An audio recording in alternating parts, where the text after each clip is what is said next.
नमस्कार. आजच्या या विश्लेषणात आपण एका भन्नाट आणि आपल्या रोजच्या जगण्याशी अगदी जवळून जोडलेल्या विषयावर बोलणार आहोत. जरा विचार करा. दिवसभराच्या कामानंतर आपण निवांत बसलोय आणि फोनवर आजीच्या हातच्या चवीची आठवण करून देणारी एखादी मस्त रेसिपी शोधतोय. आणि तिथेच अचानक आपल्याला एका वेगवान बातम्यांच्या ॲपची ओळख करून दिली जाते.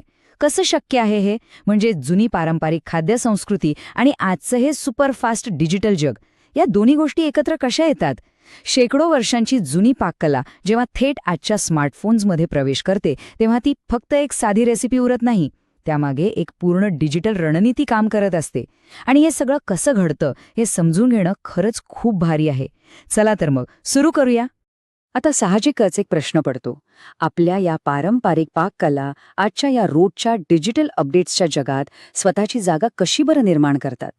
आता हेच बघा ना, पाटवडीसारखा अस्सल पारंपरिक पदार्थ बनवणं हे काही 2 मिनिटांचं काम नाही. त्यासाठी संयम लागतो, वेळ द्यावा लागतो आणि पिढ्यानपिढ्या चालत आलेले ते बारकावे समजून घ्यावे लागतात. पण दुसरीकडे आपली आजची स्थानिक डिजिटल दुनिया कशी आहे? एकदम सुपरफास्ट, जिथे दर सेकंदाला नवीन ब्रेकिंग न्यूज किंवा झटपट अपडेट्स येत असतात. मग अशा या इन्स्टंट जगात एक निवांत कला कशी टिकून राहते? जुन्या परंपरांचा हा ठराव आणि आजच्या जगाचा वेग यांचा हा मेळ वरवर दिसतो तितका साधा नक्कीच नाही. आपण सहसा बातम्यांच्या प्लॅटफॉर्मकडे पाहतो तेव्हा आपल्या डोक्यात राजकारण, क्रीडा किंवा गुन्हेगारीच्या बातम्या असतात. पण इथे एक पूर्णपणे वेगळाच आणि हुशार दृष्टिकोन पाहायला मिळतो. बरं, आता याच्यात थोडं खोलात जाऊया. आपल्या माहितीच्या स्रोतातील मुख्य विषय आहे पारंपरिक पाटवडी बनवण्याची कला. आता हे बघा, हे फक्त काही साहित्य एकत्र करून पदार्थ बनवण्यापुरतं मर्यादित नाहीये. आजच्या या फास्ट फूडच्या जमान्यात लोक अशा पारंपरिक गोष्टींकडे का बरं आकर्षित होतात? कारण यात एक नॉस्टॅल्जिया दडलेला असतो.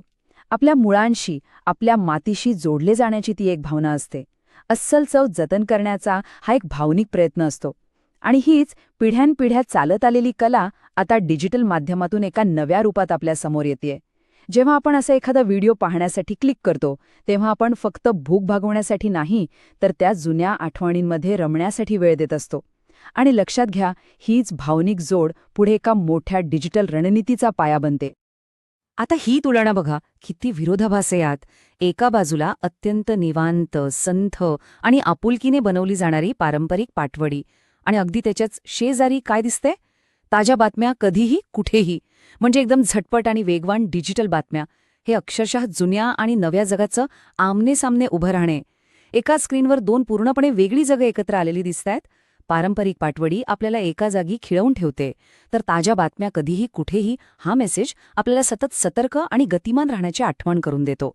हे एक असा भन्नाट कॉम्बिनेशन आहे ना, जिथे आपल्या सांस्कृतिक वारसा आणि आजच्या आधुनिक तंत्रज्ञानाची गरज हे सगळं एकाच मंचावर आणून ठेवलंय. हा विरोधाभास फक्त शब्दांचा नाही, तर तो आपल्या आजच्या डिजिटल लाईफस्टाईलचा आहे. आता ह्या सगळ्यामागची डिजिटल खेळी समजून घेणं खूप महत्वाचं आहे.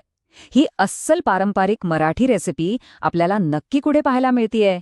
तर ती उपलब्ध आहे चक्क एका आधुनिक न्यूज अँड लाईफस्टाईल वेब पोर्टलवर, जसं की न्यूज18 मराठी आणि लोकल18. आता मुख्य प्रवाहातील मीडिया प्लॅटफॉर्म स्वतःची रणनीती कशी बदलत आहेत याचं हे एक एकदम परफेक्ट उदाहरण आहे. आधी कसं होतं, बातम्यांचे प्लॅटफॉर्म्स फक्त आणि फक्त बातम्याच द्यायच्या. पण आता त्यांना पक्क माहिती आहे की प्रेक्षकांना जर जोडून ठेवायचं असेल, तर त्यांच्या रोजच्या जगण्यातल्या, त्यांच्या आवडीच्या आणि अगदी स्थानिक संस्कृतीच्या गोष्टी त्यांच्यापर्यंत पोहोचवणं गरजेचं आहे. माहिती आता फक्त जागतिक पातळीवर राहिलेली नाहीये, तर ती थेट आपल्या स्वयंपाकघरापर्यंत येऊन पोचणारी घरगुती बनली आहे. पण खरी गंमत तर इथेच सुरू होते. रेसिपीच्या अगदी शेजारी एक अतिशय कल्पक असा प्रचारात्मक मेसेज दिलेला आहे. ताज्या बातम्या कधीही, कुठेही मिळवा. बघा, एका क्षणात अत्यंत हुशारीने आपलं लक्ष त्या पाककलेच्या निवांतपणावरून थेट बातम्यांच्या तत्काळ दुनियेकडे वळवलं जातं. हा डिजिटल मार्केटिंगचा एक अतिशय भारी आणि मानसशास्त्रीय पैलू आहे. याला आपण बेट अँड स्विच पद्धत म्हणू शकतो. आधी आपल्याला आपल्या आवडीच्या, एकदम कम्फर्ट देणाऱ्या पदार्थाची भुरळ घातली जाते, आणि एकदा का आपण त्या व्हिडिओमध्ये गुंग झालो की लगेचच आपल्याला आठवण करून दिली जाते की अरे, जगात काय चाललंय तेही बघा. म्हणजे एक प्रकारचा FOMO, fear of missing out, तयार केला जातो. आपल्या सांस्कृतिक ओढीचा असा शिताफीने वापर करून एका मोठ्या बातम्यांच्या नेटवर्ककडे लक्ष वेधून घेण्याची ही आयडिया खरंच अफलातून आहे. आता हा डिजिटल प्रवास कसा आखलाय ते बघा. हे एखाद्या मार्केटिंग फनलसारखं अचूक काम करतं. सगळ्यात पहिली पायरी, आपल्याला एका छानशा स्थानिक रेसिपीचा व्हिडिओ पाहण्याची सोय दिली जाते, जिथे आपण त्या प्लॅटफॉर्मशी जोडले जातो. मग येते दुसरी पायरी. इथे आपल्या मनात एक गरज निर्माण केली जाते, सातत्याने ताज्या बातम्या मिळवण्याची. आपल्याला वाटायला लागतं की आपण अपडेटेड राहिलं पाहिजे. आणि मग येते तिसरी आणि सर्वात महत्त्वाची फायनल स्टेप, जिथे या गरजेवर एक एकदम सोपा उपाय दिला जातो. न्यूज 18 ॲप मोफत इन्स्टॉल करा. म्हणजे विचार करा, एक साधा रेसिपी पाहण्याचा अनुभव अवघ्या काही क्षणात एका मोठ्या मीडिया प्लॅटफॉर्मचा कायमस्वरूपी भाग बनण्याच्या प्रवासात कसा बदलतो. हे सगळं अतिशय पद्धतशीरपणे आणि मानसशास्त्रीय दृष्टिकोनातून डिझाईन केलेलं असतं. तर ह्या सगळ्या प्रवासाचा शेवट कुठे होतो? या सगळ्याचा क्लायमॅक्स म्हणजे हे ॲप डाउनलोड करणं. वनलिंकच्या माध्यमातून दिलेली ही साधी रेसिपीची लिंक एका लोकलाइज्ड मोबाईल ॲप्लिकेशन डाउनलोडसाठी कसा दरवाजा उघडून देते, हे खरंच अभ्यासासारखं आहे. हे वनलिंक तंत्रज्ञान काय करतं, तर ते आपल्याला आपल्या मोबाईलनुसार बरोबर ॲप स्टोअरवर घेऊन जातं. जरा विचार करा, आपल्या मनात आलेली पाटोडी बनवून पाहण्याची एक साधी इच्छा एका मोठ्या कंपनीसाठी युजर ॲक्विजिशन म्हणजेच एक नवीन ग्राहक मिळवण्याचं साधन बनते. हे तंत्रज्ञानाचं जाळं इतक्या कल्पकतेने आणि गुपचूप विणलेलं असतं ना, जिथे संस्कृती आणि तंत्रज्ञान एकमेकांना फक्त मदतच करत नाहीत, तर व्यवसाय वाढवण्यासाठी एकदम प्रभावीपणे काम करतात.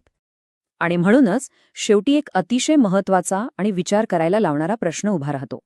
आपलं सांस्कृतिक जतन आता खरंच या आधुनिक डिजिटल इकोसिस्टमच्या वेगावर अवलंबून आहे का?